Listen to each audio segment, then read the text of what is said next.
Hello, welcome to AQS Inmate Call, where incarcerated voices are not silenced and families are not left guessing. And I'm your host, Joel Wilborn. Today, we're sharing the words and experiences of Cynthia Rhodes, a 66-year-old incarcerated woman currently housed at the Washington Correction Center for Women. What you're about to hear is based on her own written account. Her emails describing ongoing medical crisis, alleged retaliation, and what she says is systematic failure in Washington DOC healthcare. These are her allegations, her experience, and her truth, told in her own words.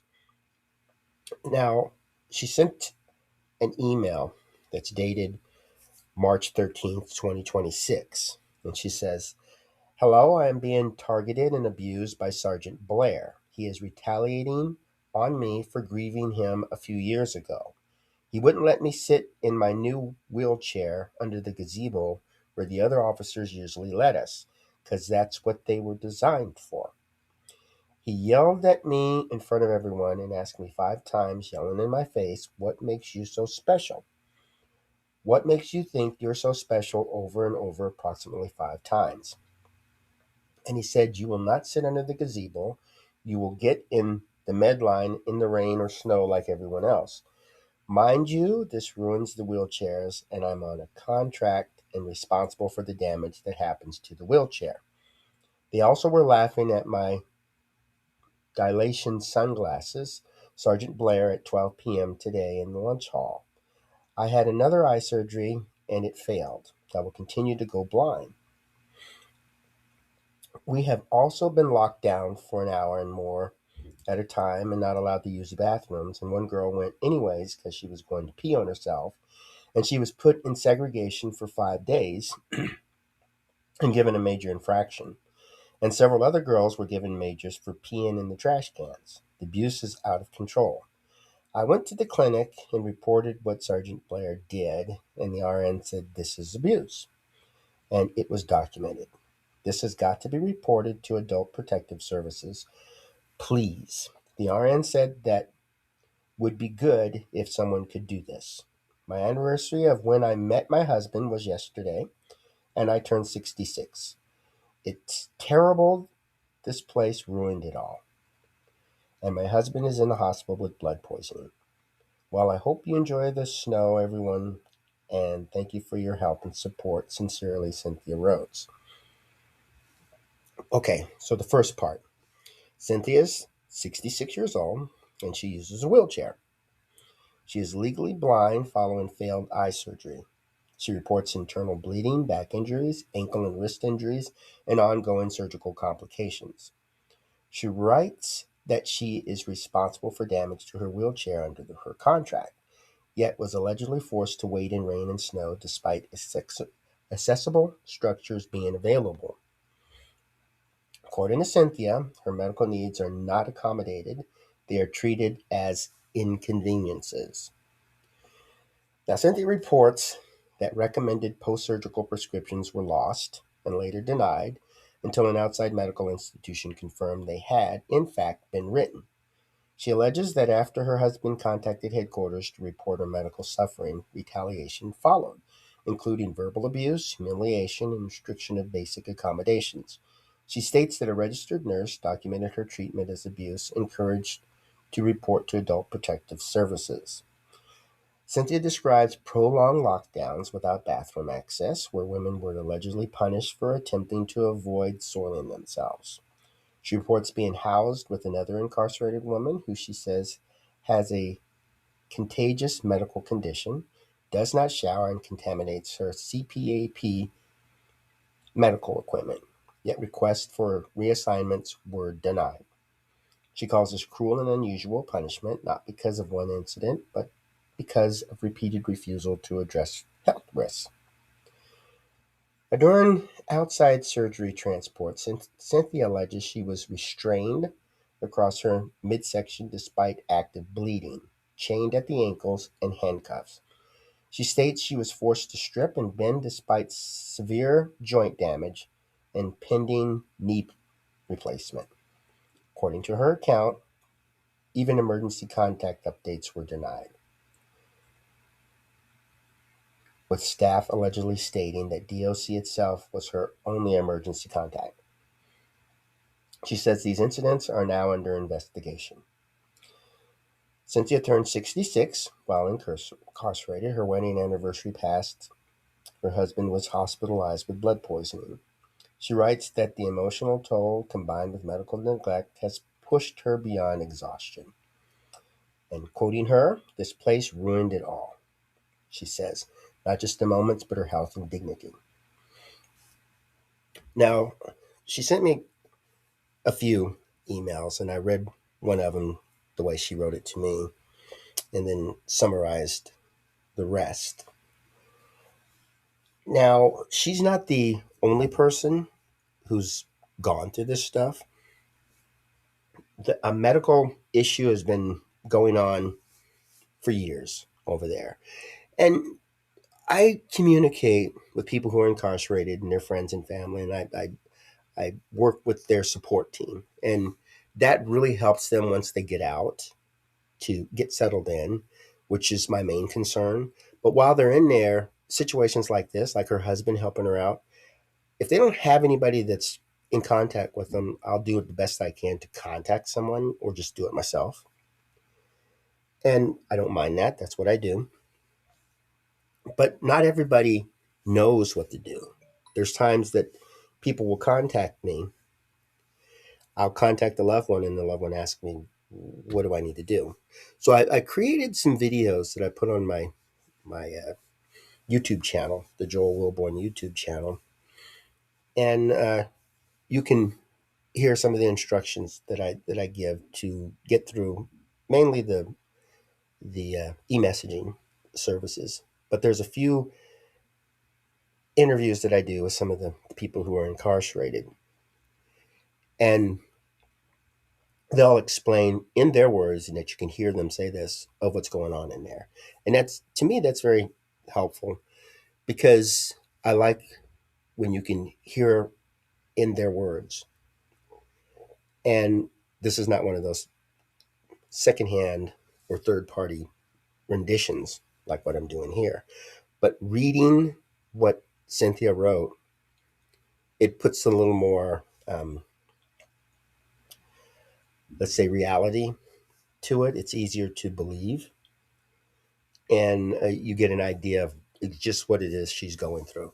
And hearing it from her point of view, even though people on the outside may look at it, and because I've talked to several other inmates about, what do you think of her? Oh, she's just this crazy old lady that rolls around in a wheelchair.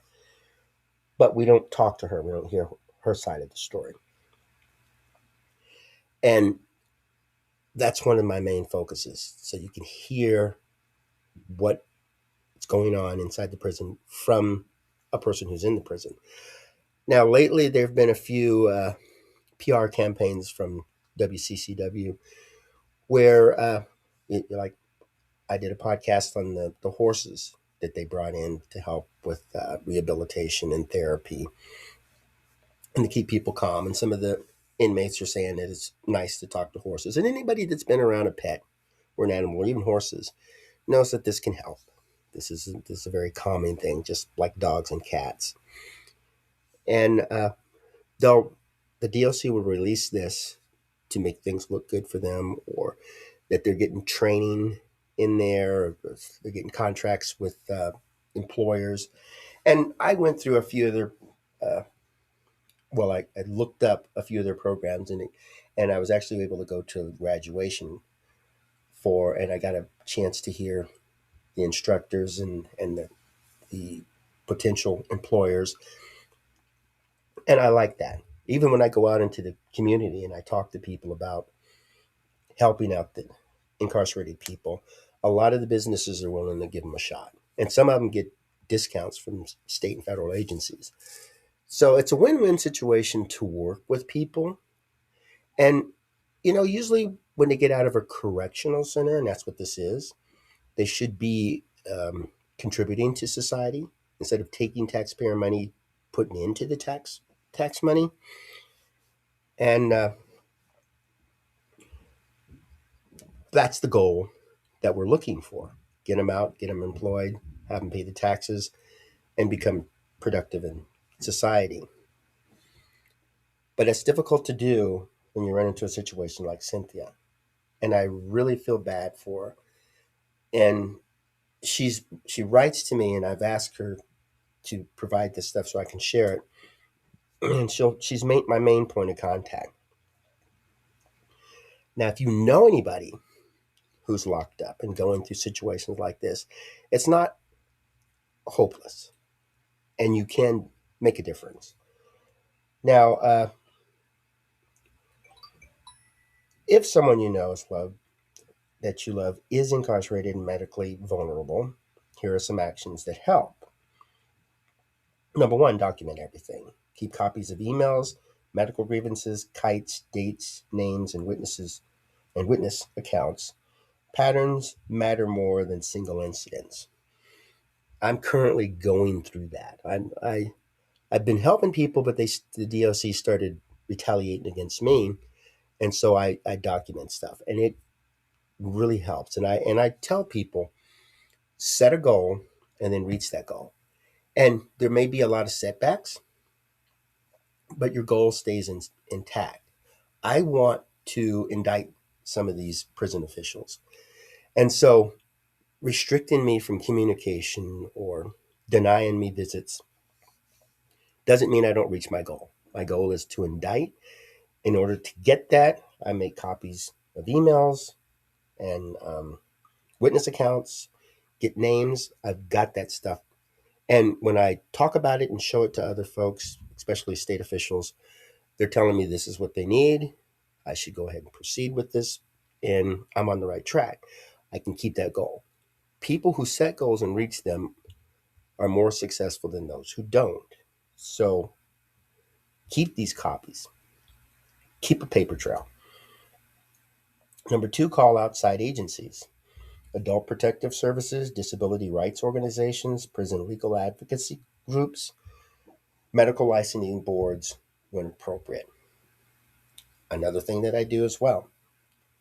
Now, Cynthia specifically requested contact with Jeffrey Kinsler at Adult Protective Services in Olympia, whom she believes can help. So she gave the name of somebody. Okay, three, contact medical providers directly. Outside hospitals and specialists can confirm treatment plans, prescriptions, and aftercare instructions. Third-party verification matters. Four, escalate calmly, repeatedly. Write to DOC headquarters, involve legislators, file ombudsman complaints. Persistence creates records that cannot be ignored. And five, stay connected emotionally.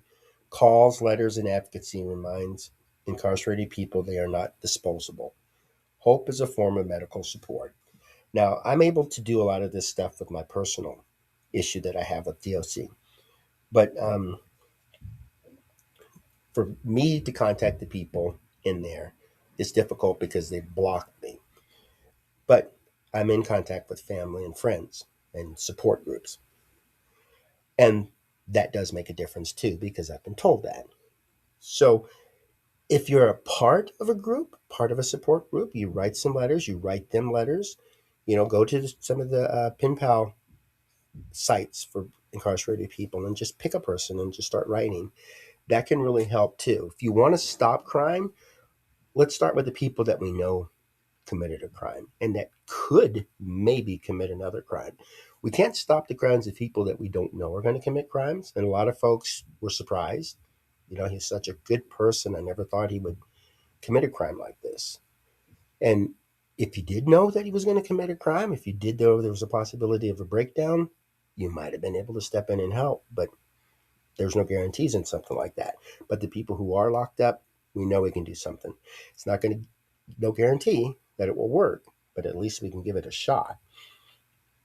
Now, Cynthia's story is not isolated, but it is specific, documented, and ongoing. Good for her. Healthcare is not a privilege. Disability accommodation is not optional. Aging behind bars does not erase human rights. This has been the AQS Inmate Call. If you're listening and this sounds familiar, you are not alone. And silence is exactly what systems depend on.